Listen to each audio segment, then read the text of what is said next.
Hi hello வணக்கம். இது உங்கள் சிவி இசோன். எல்லாருமே எப்படி இருக்கீங்க? இப்போ பார்த்தீங்கன்னா ஒரு பயங்கரமான சம்பவம். காலையில் கொஞ்சம் லேட் ஆகிடுச்சு, அதனால் தப்பாக நினச்சிக்காதீங்க. ஸோ சூப்பரான ஒரு ப்ரொமோ த்ரீ கொடுத்துருந்தாங்களே, அந்த ப்ரொமோ த்ரீயில் பார்த்தீங்கன்னா நம்ம பிக் பாஸ் பாருங்க, நம்ம விஜய் சேதுபதி வந்து ஒரு சூப்பரான விஷயத்தை ஷேர் பண்ணியிருப்பார். ஒரு பெரிய பிரம்மாண்டமான மேடை, இறுதி கட்டம், 106 நாட்கள், 24 போட்டியாளர்கள், பல சண்டைகளையும் சவால்களையும் கடந்து உங்கள் மனதை வென்று கோப்பையை வெல்ல போகுது யார் அப்படின்னு சொல்லிட்டு ஸ்ட்ரெயிட்டாக பிக் பாஸ் வீட்டுக்குள்ளே வந்துடுறார். அப்படியே பார்த்து ஷாக்காகிறாங்க எல்லாருமே. ஏன் ஷாக்காகிறாங்க அப்படின்னு கேட்டிங்கன்னா, அவங்க ஷாக்காகி தான் ஆகணும். ஏன்னா இதுதான் லாஸ்ட் நாள். இந்த லாஸ்ட் நாளில் யார் வந்தாலும் அவங்க ஷாக் ஆவாங்க. ஏன்னா அதுக்கப்புறமா இந்த வீட்டில் யாருமே இருக்க போகிறது கிடையாது.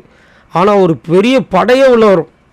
ஏன்னா அங்கே சொன்னாங்க பார்த்தீங்கன்னா, இந்த திரைக்கு பின்னால் 500 பேர் கொண்ட குழு வேலை செய்து கொண்டிருக்கிறது அப்படின்னு.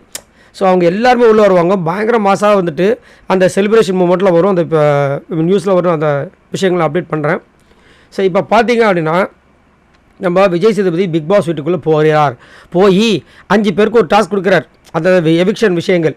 ஸோ இதில் ஒரு பயங்கரமான ஒரு ட்விஸ்ட் நடந்திருக்கு. நேற்று பார்த்தீங்கன்னா, யார் வின்னர், யார் ரன்னர், யார் 3வது, யார் 4வது, 5வதுன்ற விஷயங்கள்லாம் வந்துச்சு.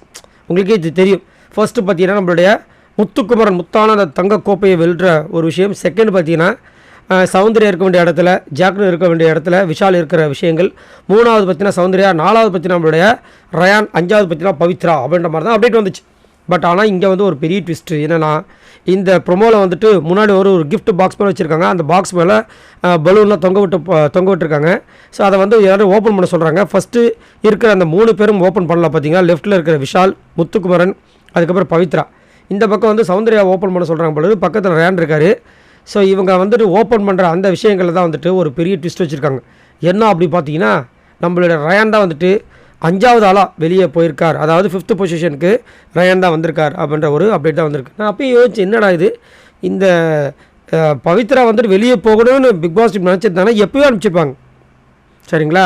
அதுக்கு திடீர்னு நாமினேஷன் ஃப்ரீ பாஸ் ஃபஸ்ட்டு ஞாபகம் இருக்குன்னு நினைக்கிறவங்களுக்கு அதை கொடுத்து அவங்கள வந்து காப்பாற்றுறாங்க. அந்த டைமே அவங்க டேஞ்சர் ஜோனில் தான் இருந்தாங்க. அதுக்கப்புறமா நழுவுற மீன் மாதிரி சர்ன்னு வந்தாங்க. ஆனால் அவங்களோட திறமை அங்கங்கே காமிச்சிட்டு தான் இருந்தாங்க. இன்ஃபேக்ட் இந்த பணப்பெட்டியில் கூட அவங்களோட திறமையை காமிச்சாங்க. எல்லாமே சூப்பர் தான்.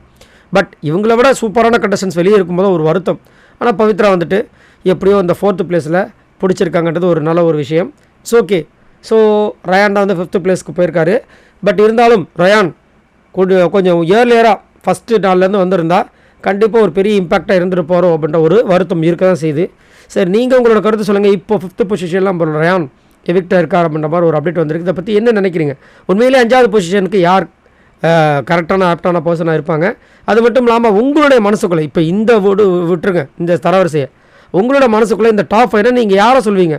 மறக்காமல் கமெண்ட்ஸ் பண்ணுங்கள். பாய் நண்பர்களே.